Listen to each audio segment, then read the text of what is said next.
Cada vez más personas practican deportes extremos, aventuras extremas. Lo que importa es ir al límite.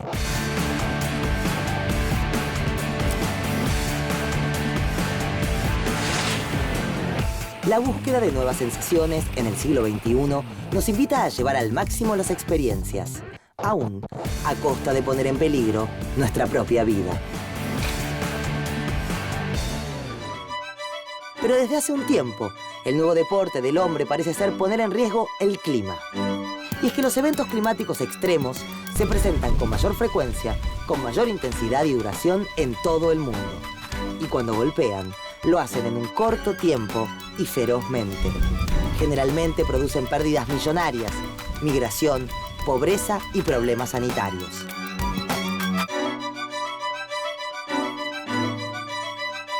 ¿Qué relación existe entre los eventos extremos y el cambio climático?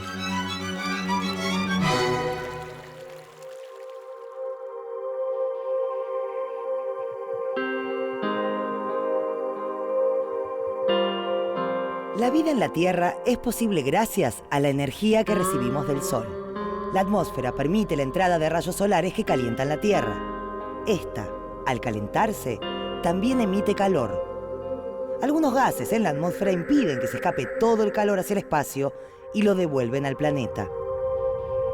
Este fenómeno, llamado efecto invernadero, es lo que permite, entre otras cosas, nuestra existencia. Pero, si la atmósfera retiene demasiado calor, la temperatura del planeta aumenta y produce una consecuencia tan peligrosa como indeseada: el cambio climático. Desde que descubrió el fuego e inventó la rueda, el hombre transformó continuamente su entorno en busca de bienestar. En esta búsqueda, logró grandes avances y descubrimientos, pero también alteró ciclos propios de la naturaleza. Las industrias, la producción a gran escala, el uso de máquinas pesadas y la quema continua de combustibles fósiles provocan un constante aumento en el volumen de los gases que quedan alojados en la atmósfera. Estos son los gases de efecto invernadero. El dióxido de carbono es uno de ellos y es el resultado de muchas de las actividades humanas. Desde pequeñas acciones cotidianas como dejar una luz encendida hasta desastres ambientales como los incendios forestales, todos son parte de una cadena de contaminación global que puede poner en peligro el futuro de la vida en la Tierra. Las causas y consecuencias del calentamiento global son muchas y están vinculadas entre sí. Cada una aporta alteraciones o sufre los efectos de las demás. Cada una debe ser pensada como un punto en un delicado tejido global del que depende nuestra existencia.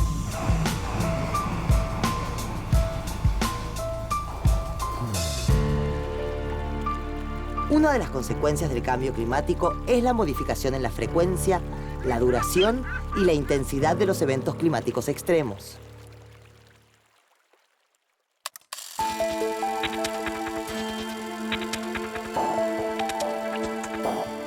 Los eventos extremos relacionados al clima se fueron presentando con más frecuencia a lo largo del siglo pasado, coincidiendo con el aumento de las emisiones de gases de efecto invernadero producidas por el hombre. Las tormentas, inundaciones, olas de calor y sequías se agudizaron aún más en las últimas décadas y en distintas regiones del planeta. Un evento climático extremo es aquel evento climático que tiene muy baja probabilidad de ocurrir. Un evento extremo siempre se define con relación al clima del lugar. Por ejemplo, una precipitación de 100 milímetros en un día no es un evento extremo en una zona selvática, pero sí lo puede ser en otros climas. No son eventos climáticos extremos, por ejemplo, la ocurrencia de un terremoto o de un tsunami asociado. Esos son fenómenos extremos, pero naturales de la Tierra. Un evento climático extremo puede ser una ola de calor, una ola de frío, una precipitación intensa, sequías, inundaciones producidas por excesos de precipitación, la ocurrencia de tornados, en algún lugar la ocurrencia de granizo o la ocurrencia de nieve. El cambio climático principalmente se percibe por el cambio de la ocurrencia de estos eventos extremos. ¿Esto qué quiere decir? Es muy difícil que podamos percibir los cambios de medio grado de temperatura media global en 80 años. pero sí claramente podemos percibir que es mucho más frecuente la ocurrencia de precipitaciones intensas en algún lugar o la ocurrencia de olas de calor en otro lugar, y entonces esto deviene a ser el nuevo clima del lugar. Esto es el cambio climático, cambio en las frecuencias de distintos eventos extremos. Desde 1987 a 1998 promediaban 195 eventos de estas características por año, y desde 2000 a 2006 esa cifra ascendió a 365 episodios por año, es decir, uno por día en promedio. Grave lo que ocurrió, al menos 8 personas murieron, 30 heridos en la provincia de... Los daños o la devastación que pudo haber producido este fenómeno, miren ustedes las imágenes, la verdad que son estremecedoras, ¿eh? La línea al tocar tierra del tornado por debajo del... El resguardo de las propias personas que viven en este lugar, porque sabemos los daños que un tornado de estas características puede provocar. Estuvo a punto de pasar hace tan solo 3 semanas. Otra vez el espanto del agua adentro de la casa de tanta gente. Un centenar de heridos, el fenómeno se produjo en la localidad de Pozo del Tigre. El 80% del pueblo no tiene agua ni electricidad. Durante las últimas 2 décadas, un 76% de todos los eventos catastróficos fueron de origen hidrológico, meteorológico o climatológico y fueron los causantes del 79% de las pérdidas económicas mundiales. Los países en desarrollo son los más golpeados, porque cuando una situación de estas características los toca de cerca, están menos preparados para enfrentarla y les lleva mucho más tiempo recuperarse. La ocurrencia de un evento climático extremo tiene una directa implicancia en la vida cotidiana. Por ejemplo, la ocurrencia de una helada tardía o temprana puede arruinar cultivos, o la ocurrencia de una ola de calor en el medio del invierno también puede arruinar ciertos cultivos, que eso después se va a ver reflejado, por ejemplo, en el precio de ciertos alimentos. El riesgo de que un fenómeno extremo ocasione un impacto es una suma de 2 factores. En principio, la probabilidad de ocurrencia de un determinado evento extremo, una ola de calor, una ola de frío, una lluvia muy intensa. Pero además está el factor de vulnerabilidad de la población. A lo largo de la historia, la Argentina ha sido afectada por eventos extremos con consecuencias humanas y materiales. Un dato: según el Centro de Estudios Sociales y Ambientales, el 69% de los desastres ocurridos en el país entre 1970 y 2007 fueron eventos con origen hidrometeorológico, como las inundaciones y las sequías. La falta de un adecuado planeamiento urbano, el uso irracional de los recursos, pueden aumentar la intensidad de los eventos extremos. ¿Por qué? Porque en algunos casos, la interacción entre naturaleza y actividades humanas pueden generar desequilibrios y vulnerabilidades. Por ejemplo, en aquellas regiones en las que llueve poco, el uso inadecuado de los suelos puede aumentar las consecuencias de las sequías, provocando así grandes pérdidas para la producción agropecuaria y la economía regional. La sequía es la reducción en la disponibilidad de agua durante un periodo acotado de tiempo. Es importante diferenciarlo de aridez. Aridez es una característica de determinado clima, ¿no? Ya de por sí, con poca frecuencia de precipitaciones.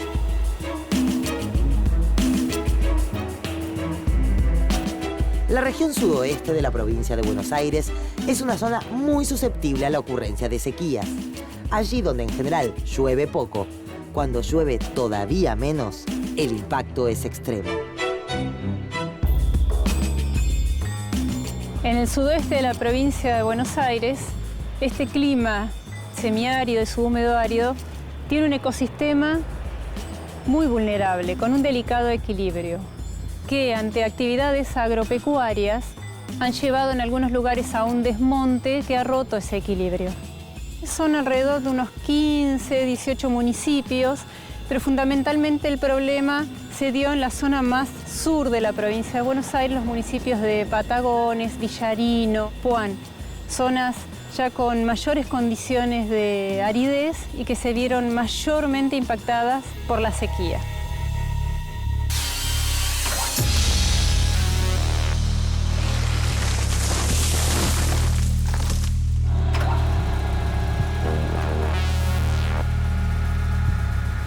La explotación desmedida de los suelos, los recursos hídricos y el desmonte son algunos ejemplos de cómo el hombre contribuye a la ocurrencia de sequías. Si a eso le sumamos que en los últimos años las precipitaciones han disminuido aún más, la sequía se convierte en extrema. Por ejemplo, según datos del INTA, en Carmen de Patagones llovieron 515 milímetros anuales en 2006, mientras que en 2009 apenas llegaron a los 280 milímetros.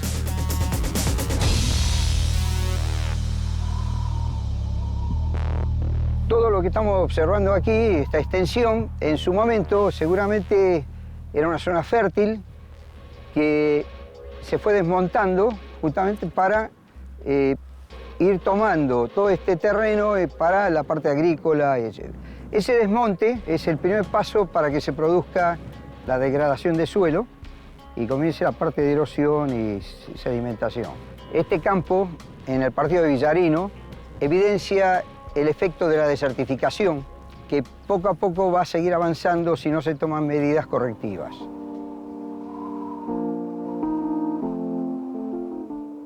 Las pérdidas provocadas por la sequía también afectaron al ganado. Se estima que un 60% se perdió debido a la falta de alimento y agua. Agravando el problema de la sequía, en estos últimos años se está notando un aumento en la intensidad de los vientos del sudoeste, lo que provoca una mayor erosión eólica. Esto es, mayores pérdidas de suelo. Los trabajadores rurales han tenido que emigrar hacia otras zonas ante la ausencia de trabajo y también se vio afectado el comercio, tanto de los insumos como todo el sistema de transporte asociado a lo productivo.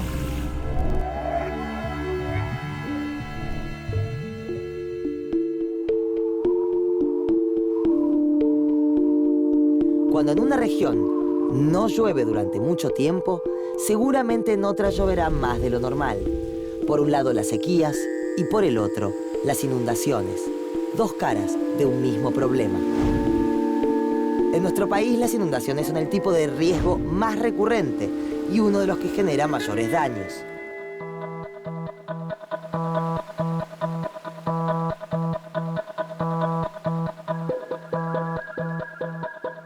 El sudeste de Sudamérica es una de las regiones del mundo que se ha visto más impactada con respecto al cambio climático. En esta región está incluida la Cuenca del Plata, una de las más grandes del mundo en términos de extensión. En las últimas décadas la precipitación aumentó en forma significativa. Acompañando este aumento de precipitación, también aumentó la frecuencia de eventos de caudal extremo o de inundaciones. La Cuenca del Plata está compartida por 5 países: Argentina, Brasil, Uruguay, Paraguay y Bolivia. La mayor parte, del orden del 46%, corresponde a Brasil, mientras que Argentina posee aproximadamente un 30% de la cuenca.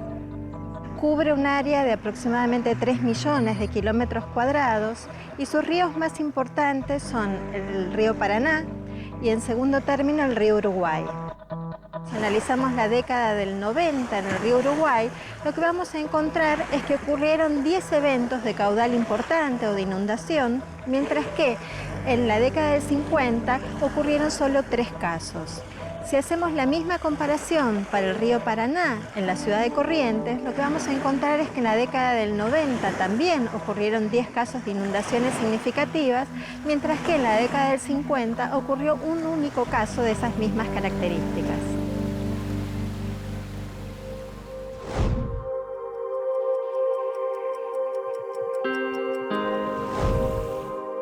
El cambio climático es producto de una compleja combinación de factores a nivel mundial.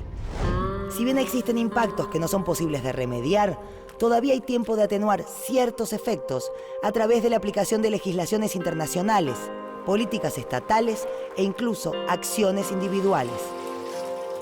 En otros casos, se trata de saber adaptarse a una nueva realidad.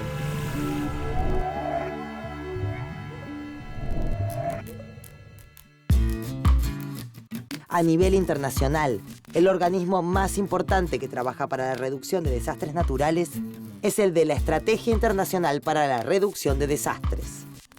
Esta entidad tiene sede en Ginebra, Suiza, y fue creada por las Naciones Unidas.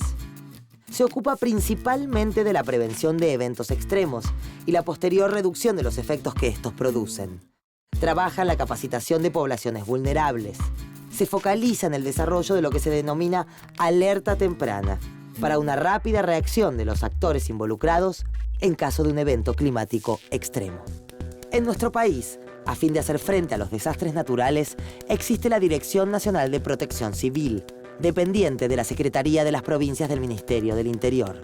Sus tareas fundamentales son implementar las acciones para preservar la vida, los bienes y el hábitat de la población ante desastres de origen natural o antrópico y desarrollar análisis de riesgo pertinente para la definición de políticas en materia de protección civil nacional.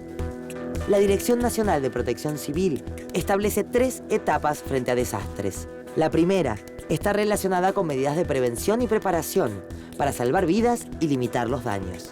La segunda se concentra en las acciones de respuesta, como las coordinaciones operativas, elaboración de planes de emergencia o la rehabilitación de servicios públicos elementales.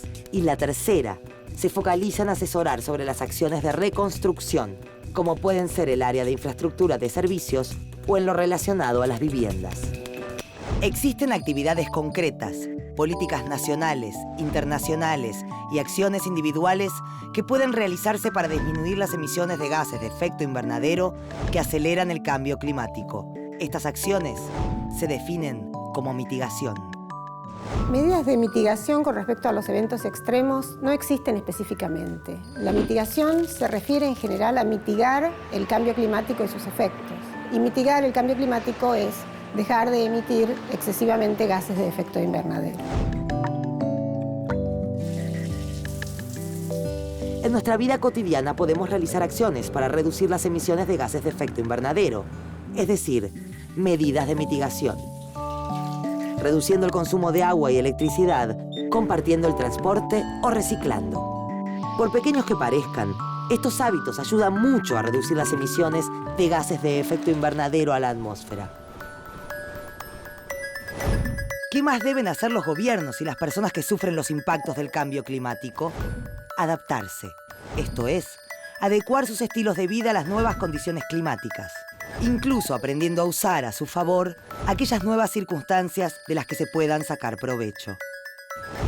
En el caso de la agricultura, por ejemplo, la adaptación a nuevas condiciones climáticas o a la mayor frecuencia de sequías en algunos lugares es la creación o el uso de distintas semillas que puedan resistir las nuevas condiciones climáticas a las que deben someterse.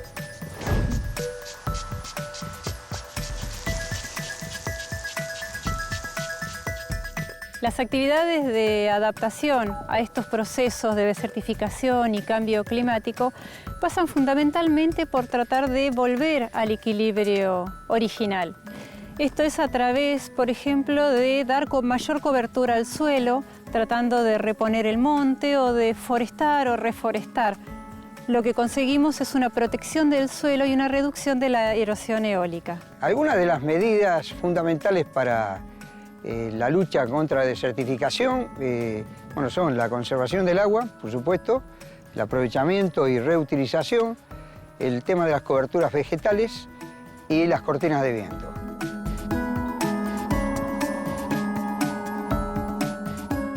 Prácticas que se dan en la pampa húmeda, como la utilización de arado de disco, en estos suelos no es aconsejable porque producen una pulverización y pérdida de materia orgánica del suelo.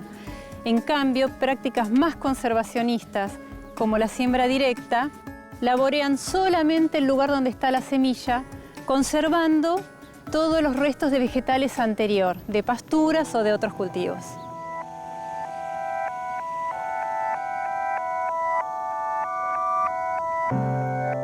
Del otro lado de las sequías están las inundaciones. Frente a esto, también pueden implementarse medidas de adaptación.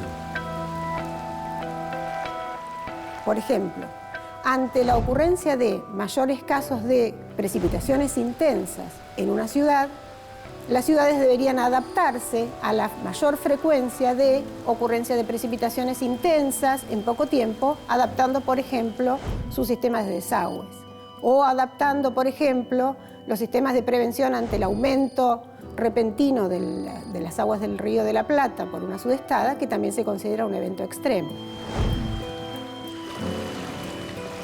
Hay un conjunto de medidas que pueden ser tomadas para prevenirse y hacer frente a los posibles daños o los impactos negativos asociados a las inundaciones. Estas medidas incluyen dos conjuntos importantes. Una constituyen medidas de orden estructural y está asociada a las obras de infraestructura que se pueden hacer para proteger a zonas ribereñas de las inundaciones. En el caso de otro conjunto de medidas, ya son de orden normativo y tendrá que ver con el uso que se le puede dar a los espacios, también en las zonas de los márgenes de los ríos, de forma que se pueda determinar si ese espacio podrá ser utilizado para fines recreativos o para localización de población, para que, en caso de una crecida importante, los impactos con respecto a los daños o la necesidad de evacuación de personas sean mínimos.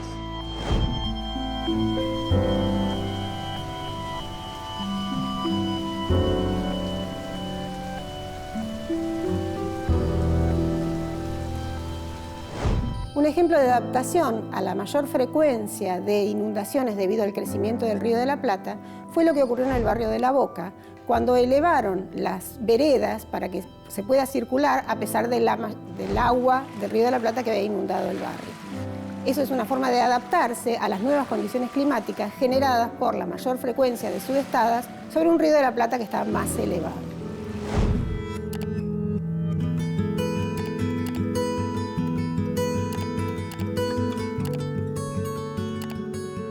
Estar informado es fundamental para reducir los impactos frente a una posible inundación.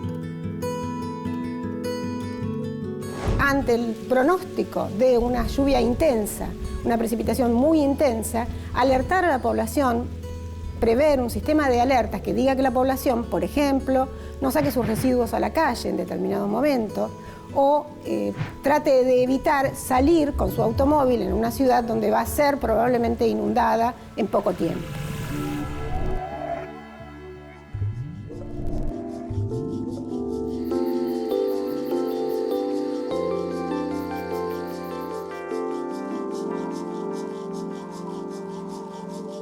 Las olas de calor, las sequías y las inundaciones generan en muchos casos pérdidas humanas, económicas y materiales. De todas las consecuencias del cambio climático, los eventos extremos son algunos de los más evidentes, porque cuando suceden, pueden dejar una región devastada y con un largo periodo de recuperación. Tanto las empresas, los gobiernos, como las personas, podemos cambiar el curso de nuestros hábitos, aplicar medidas y políticas para adaptarnos al cambio climático, reducir las emisiones de gases de efecto invernadero y que suframos con menor frecuencia, intensidad y duración los eventos climáticos extremos.